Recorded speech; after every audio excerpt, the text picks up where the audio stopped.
Next sir Karnataka high court నుంచి కర్ణాటక హైకోర్టులో ఒక లేడీ జడ్జి అయితే ఒక మంచి తీర్పు అయితే ఇచ్చింది. వివరాల్లోకి వెళ్తే ఒక డైవర్స్ కేసు అయితే వీళ్ళ దగ్గరికి అయితే వచ్చింది. అది వాదోపవాదాలు జరుగుతూ ఉన్నాయి. యాక్చువల్గా ఒక సెక్షన్ ఉంటుంది, సెక్షన్ 24 అని చెప్పేసి ఒక సెక్షన్ ఉంటుంది అనమాట. సో ఈ సెక్షన్ ప్రకారం ఏంటంటే డైవర్స్ ఏదైనా కేసు వచ్చింది కోర్టుకి అంటే ఆ లేడీ బతకడానికి హస్బెండ్ అయితే డబ్బులు ఇవ్వాలి. కేసు నడిచేంత వరకు వాళ్ళకి ఎక్స్పెన్సెస్ ఉంటాయి కదా మంత్లీ ఇంత అని చెప్పేసి హస్బెండ్ అయితే వైఫ్కి అయితే చెల్లించాల్సి ఉంటుంది.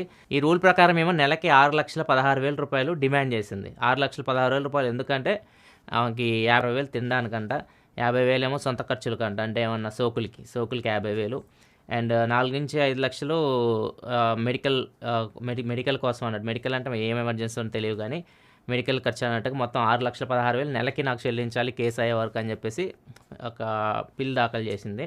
దీన్ని విచారించిన తర్వాత జడ్జి ఇచ్చిన తీర్పు అందరూ షాక్ అయిపోయారు. లేడీ జడ్జ్ నీకు ఇన్ని ఎక్స్పెన్సెస్ ఉంటే నువ్వు సంపాదిస్తే నీకు తెలుస్తుంది డబ్బులు విలువ, నువ్వు సంపాదించి ఖర్చు పెట్టుకో, అంతేగా నీకు ₹1 ఇచ్చేది అని చెప్పేసి కేసుని అయితే కొట్టేసింది.